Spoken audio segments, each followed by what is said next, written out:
Up with KREM begins now.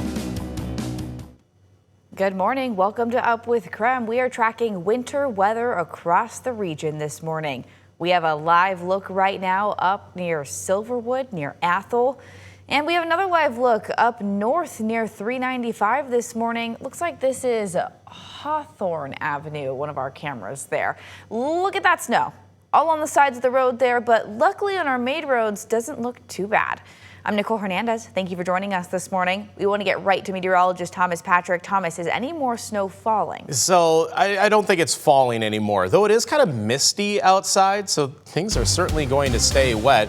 My observation was that if there was no traffic at all, our roads would be very slushy. But as the traffic hits those roads, basically it's just pushing that slush off towards the sides and kind of the unused parts of the streets. So you're going to notice a lot of slush kind of in the middle and turning lanes for now. And as we get deeper into the morning, more and more of that is going to melt away. No more active snowfall. I just noticed a little bit of like a drizzle or a mist kind of between Spokane and Coeur d'Alene. Not much that's going to really pop up on Doppler radar here, but just enough to keep everything super wet. Obviously, the grass has held that snow. Thankfully, we don't have to drive on that part of the ground. So the streets should fare okay. They're going to be more wet than anything else. Just take things a little bit more cautiously for this morning. So since this is our first snowfall of the season, we have deployed the mobile storm tracker. And with that, we have Brandon T. Jones in the storm tracker. So Brandon, where are you at? What are our roads like?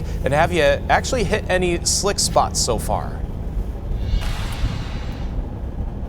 Hey, good morning, Thomas. Haven't hit any slick spots yet, but there's definitely a lot of water, a lot of that slush out there on the roads. Right now we're on Wellesley here towards North Spokane. So we've just kind of been making our way around the region. We'll go ahead, flip it around, kind of show you those wet roads that we're currently seeing here in front of us. So you can see, you know, roads are nice and all covered. And then some of these side roads, as we turn down this right now, you can see more of that snow. I think a lot of the arterials, the snow has really already started to melt just because of the amount of traffic that's out there on the roads.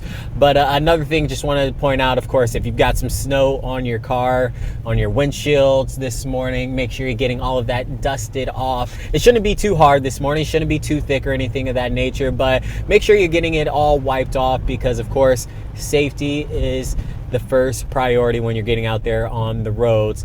Something else that we've also been seeing, certain areas, they may have a little bit more of that puddling out there. So a little bit more of that standing water on the roads. That's something you can expect as well as you kind of get ready for your morning commute. But again, a lot of the roads look pretty solid, pretty manageable. Of course, this isn't, you know, we're not new to this, right? You know, this isn't our first rodeo, but if it is your first rodeo, don't be alarmed. You know, it's just make sure you're giving yourself enough time, and then also giving enough space in between each vehicle as well, because again, it could get pretty slick out there this morning, especially if temperatures start to drop when sunrise starts to happen.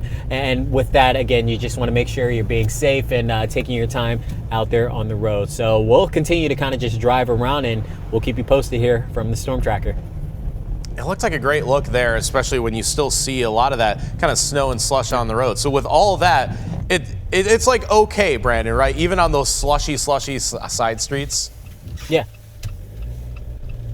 Yeah, no, yeah, it's definitely manageable. I kind of gauge how the drive is going to be. Like, it depends. Like, if I'm out from an alley, by, you know, if the alley seems okay, most of the other roads are going to be okay. And then once I kind of drive through downtown Spokane, I saw over there, yeah, pretty much no snow on the roads in downtown Spokane. All of that is mostly melted. So again, the South Hill, we saw a little bit more snow up there, over there on the South Hill. And then again, those side roads, neighborhoods, that's where you're going to see more of that snow.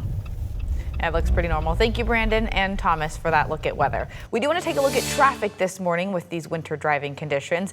Like Thomas mentioned, some of our busier roads are, or Brandon, not Thomas, they were both right there. Like Brandon messaged, those busier roads looking much better, and you can see that right here at US 2 and Hayford Road this morning. You can see the roads just wet, but we're not seeing any of that snow buildup anymore. Things are moving smoothly. We're not seeing any major congestion or backups at this point. And for your wake-up call this morning, we want to see your snow pictures. This is a big deal. Even though it's maybe not the best, most fluffy snow in the world, it is still our first snow of the season. So take photos, send us in, let us know what your area looks like, and make sure to let us know where you're texting in from when you send us those pictures. We've got Rathdrum, Idaho this morning, 2 inches out in Deer Park this morning. So we definitely have a nice little blanket of slushy snow out there this morning. Be careful, give yourself extra time. And we'll get right back to your snow pictures later in the show. Like I mentioned, we're going to talk more about the snow coming up. We're also going to talk about what some of the passes look like. In the meantime, we talked with WSP about driving with these weather conditions this Thanksgiving. As the weather gets increasingly worse, we need to, slow down, increase our following distance, make sure that we have good traction devices, obviously make sure all of our vehicles have the proper fluids, we have good wipers, and we're just really making sure we're good mechanics of the automobile that we're driving. WSP is increasing patrols on state highways for Thanksgiving. We also have a few more tips from AAA to drive safely.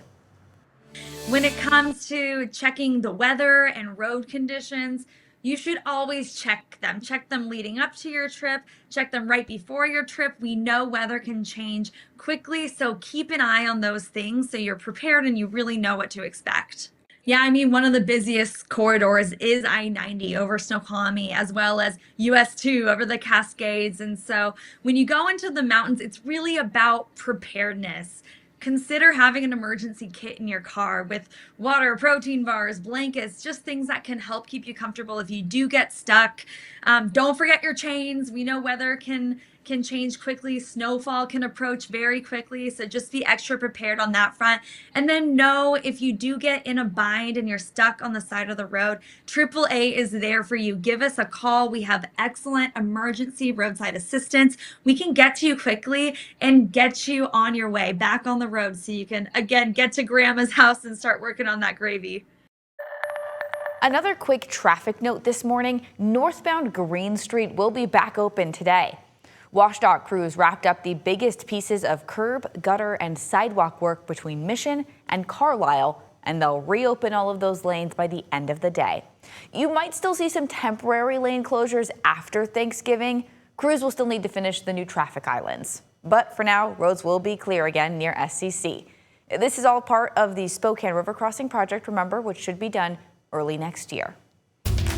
Well, right now, people in Spokane Valley are saying Councilmember Jessica Yeager should resign because of something she posted on social media. KREM 2's Connor McAvoy has the latest from Spokane Valley City Hall. Outside Spokane Valley City Hall Tuesday night. I am absolutely overwhelmed by everybody being here, everybody that came to stand with the Muslim community. Karen Stromgren joined alongside several other community members rallying against Councilmember Jessica Yeager for a Facebook post made on her personal account on Thursday. In it, she declared herself a proud Islamophobe.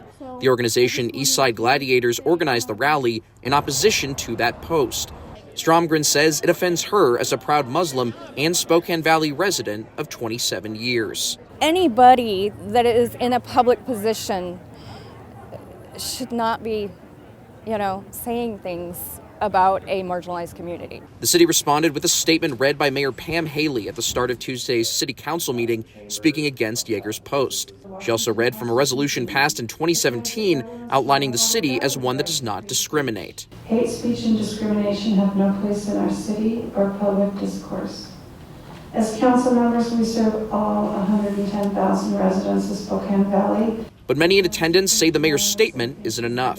Councilwoman Yeager released a statement supporting her post to social media, saying in part, "I made a post on my private Facebook page on my own time, on my own account, expressing basic moral truths. I will not apologize for using my First Amendment right to speak plainly, honestly, and without fear." Her stance made community members question Yeager's position in city council. And if you have any dignity, you would resign immediately. I call on you to do the only honorable thing, and that is to resign. Yeager did not speak on the matter during Tuesday's meeting. Stromgren hopes the demonstration outside City Hall shows elected officials the frustration she says members of the Muslim community in Spokane and Spokane Valley are facing. Unless she comes out and apologizes and says, I am wrong, she should not be holding public office. I spoke with Deputy Mayor Tim Hattenberg before the meeting, and he tells me despite their disagreement with the statement, there's no violation of any conduct that would warrant Councilwoman Yeager's removal from her council seat. In Spokane Valley, Connor McAvoy, KREM 2 News. Well, as you're making your last-minute plans for tomorrow, keep in mind there are some things closed for the holiday. Spokane City Hall and other city-owned facilities will be closed tomorrow and Friday. Garbage and recycling crews will do Thursday and Friday routes a day late. On-street parking meters and kiosks will be free tomorrow, but attractions in Riverfront Park will be closed. The rest of the week they are open, though. Check out our website, krem.com, for a full list of everything closed.